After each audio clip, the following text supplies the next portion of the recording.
Saludos a todos, estamos en el día 231, 1 de 2. Seguimos con el Antiguo Testamento, libro de Judith, capítulo 2 al 5. En el nombre del Padre, y del Hijo, y del Espíritu Santo. Amén. Padre nuestro que está en el cielo, santificado sea su nombre. Venga a nosotros su reino, hágase su voluntad en la tierra como en el cielo. Denos hoy nuestro pan de cada día. Perdone nuestras ofensas, como también nosotros perdonamos a los que nos ofenden. No nos deje caer en tentación, y líbranos del mal. Amén. Campaña Occidental, capítulo 2.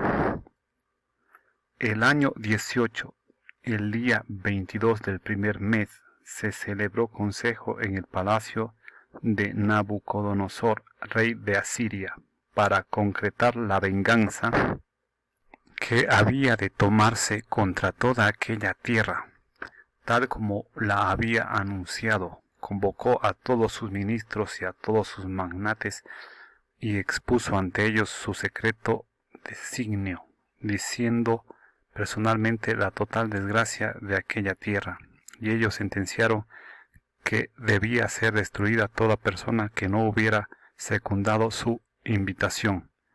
Acabado el consejo, Nabucodonosor, rey de Asiria, llamó a Holofernes, jefe supremo del ejército y segundo suyo, y le dijo: Así dice el gran rey, señor de toda la tierra: en cuanto salgas de mi presencia, toma contigo hombres de valor probado, unos 120,000 infantes y una gran cantidad de caballos, con 12,000 jinetes, y marcha contra toda la tierra de Occidente, pues no secundaron mi invitación.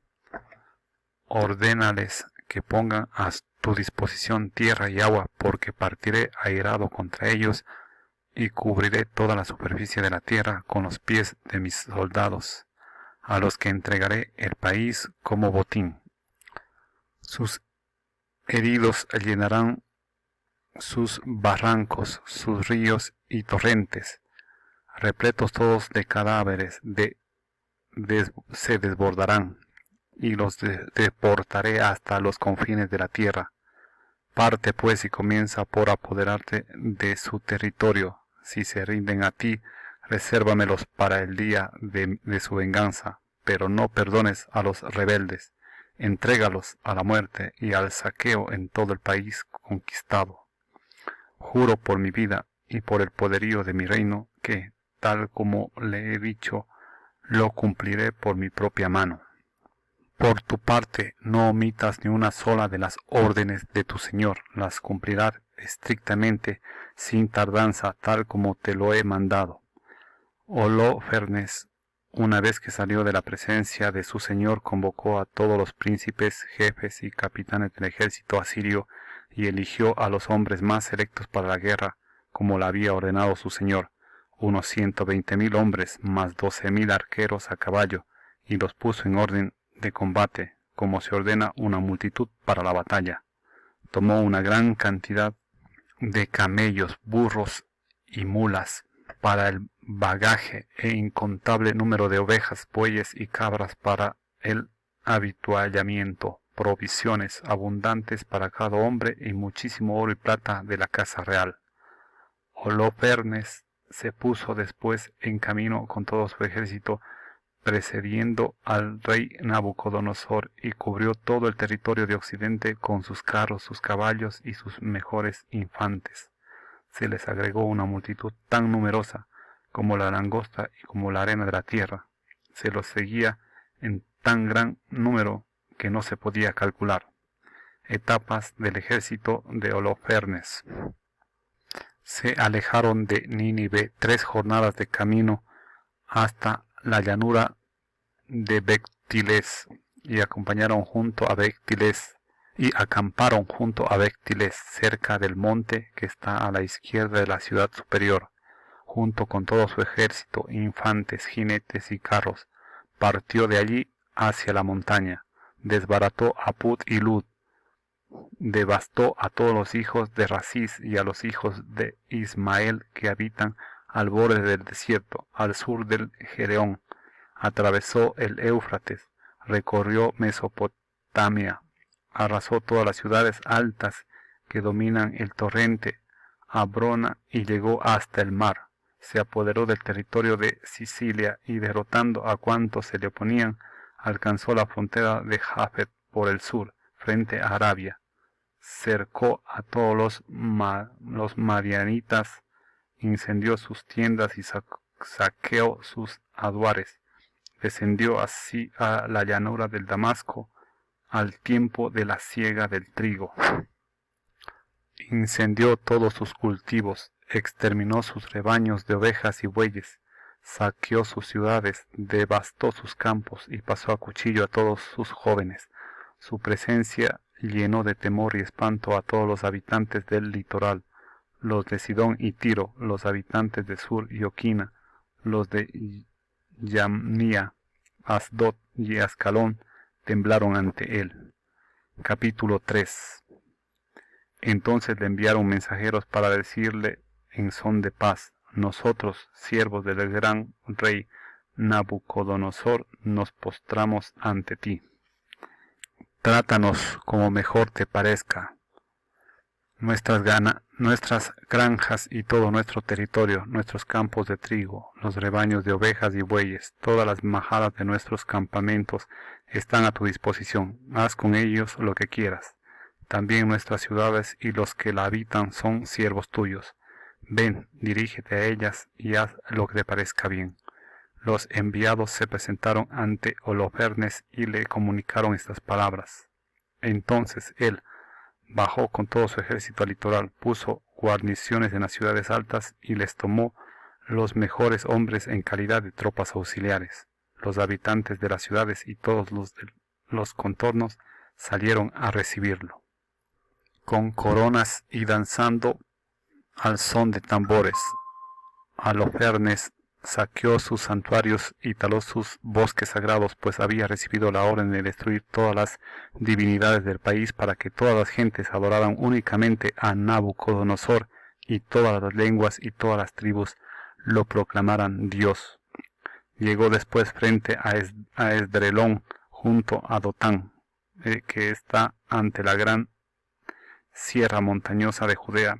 Acampó entre Gebá y Esquitópolis, y se detuvo allí un mes, haciendo acopio de provisiones para su ejército. Alerta en Judea, capítulo 4. Los israelitas que habitaban en Judea oyeron todo cuanto Holofernes, jefe supremo del ejército de Nabucodonosor, rey de Asiria, había hecho con todas las naciones, cómo había saqueado sus templos y los había destruido, y tuvieron gran miedo ante él, temblando por la suerte de Jerusalén y por el templo del Señor su Dios, pues así hacía poco que había vuelto del destierro y apenas si acababa de reunirse el pueblo de Judea y de ser consagrados el mobiliario, el altar y el templo profanados. Pusieron pues sobre aviso a toda la región de Samaria, a Coná, Jorón, Belmaín, Jericó y también Jobá, Esora y el valle de Salem, y ocuparon con tiempo todas las alturas de las montañas más elevadas, fortificaron los poblados que había en ellas e hicieron provisiones con vistas a la guerra, pues acababan de cosechar las mies de los campos.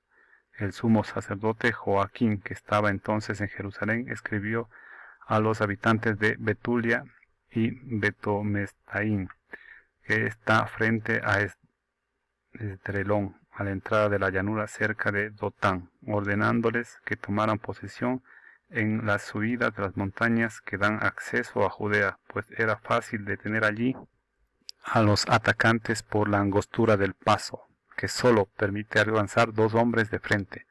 Los israelitas cumplieron la orden del sumo sacerdote Joaquín y del consejo de ancianos de todo el pueblo de Israel que se encontraba en Jerusalén.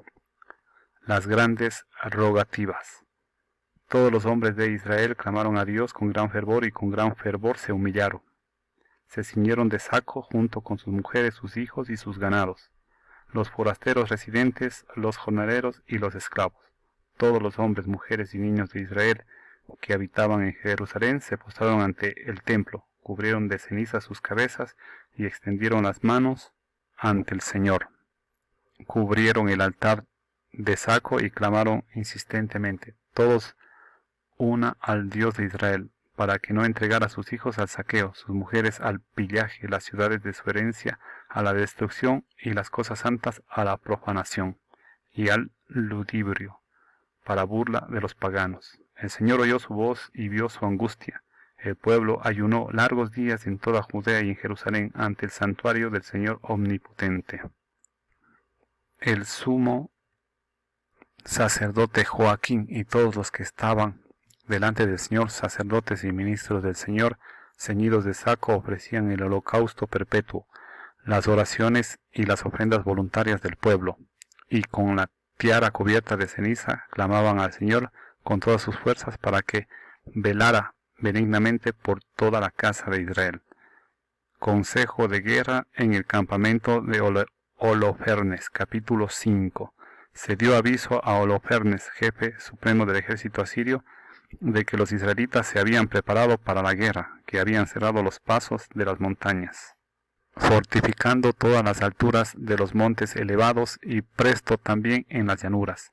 La noticia lo irritó sobremanera, mandó llamar a todos los jefes de Moab, a los generales de Amón y a todos los sátrapas del litoral. Les dijo, cananeos, háganme saber quién es este pueblo instalado en la montaña, qué ciudades habita, cuál es la importancia de su ejército y en qué estriba su poder y su fuerza, qué rey está a su frente y manda a sus soldados, y por qué, a diferencia de todos los demás pueblos de Occidente, han desdeñado salir a recibirme. Entonces Agior, general de todos los amonitas, le dijo, escuche mi señor las palabras de tu siervo, y te diré la verdad sobre este pueblo que habita en esta montaña junto a la que te encuentras. No saldrá mentira de la boca de tu siervo. Este pueblo desciende de los caldeos. Al principio se fueron a residir a Mesopotamia, porque no quisieron seguir a los dioses de sus padres que vivían en Caldea. Se apartaron del camino de sus padres y adoraron al Dios del cielo, al Dios que había reconocido. Por eso los arrojaron de la presencia de sus dioses, y ellos se refugiaron en Mesopotamia, donde residieron por mucho tiempo. Su Dios les ordenó salir de su casa y marchar a la tierra de Canaán.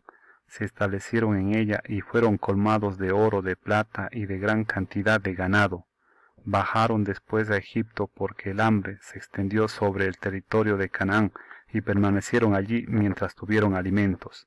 Allí se multiplicaron de tal manera que no se podía contar a los de su raza, pero el rey de Egipto se alzó contra ellos y los engañó con el trabajo de los ladrillos, los humilló y los redujo a esclavitud.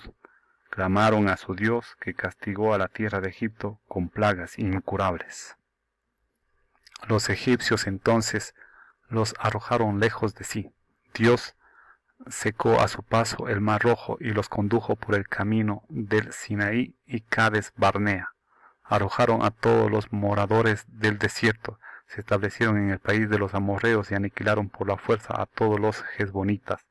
Pasaron el Jordán y se apoderaron de toda la montaña. Expulsaron ante ellos al cananeo, el pericita, el jebuseo, a los siquenitas y a todos los girgasitas, y habitaron allí por mucho tiempo.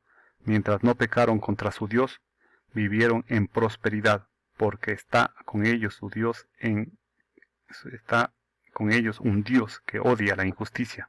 Pero cuando se apartaron del camino que les había impuesto, fueron duramente aniquilados por múltiples guerras y deportados a tierra extraña.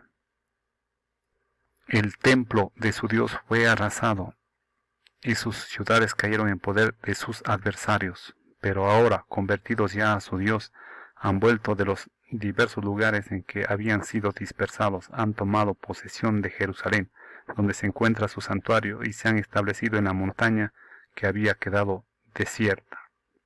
Así pues, dueño y señor, si hay algún extravío en este pueblo, si han pecado contra su Dios y vemos que hay en ellos alguna causa de ruina, subamos y ataquémoslos. Pero si no hay iniquidad en esa gente, que mi Señor se detenga, no sea que su Dios y Señor los proteja con su escudo y nos convirtamos en la irrisión de toda la tierra. Hasta aquí parte del capítulo 5. Continuaremos en el siguiente.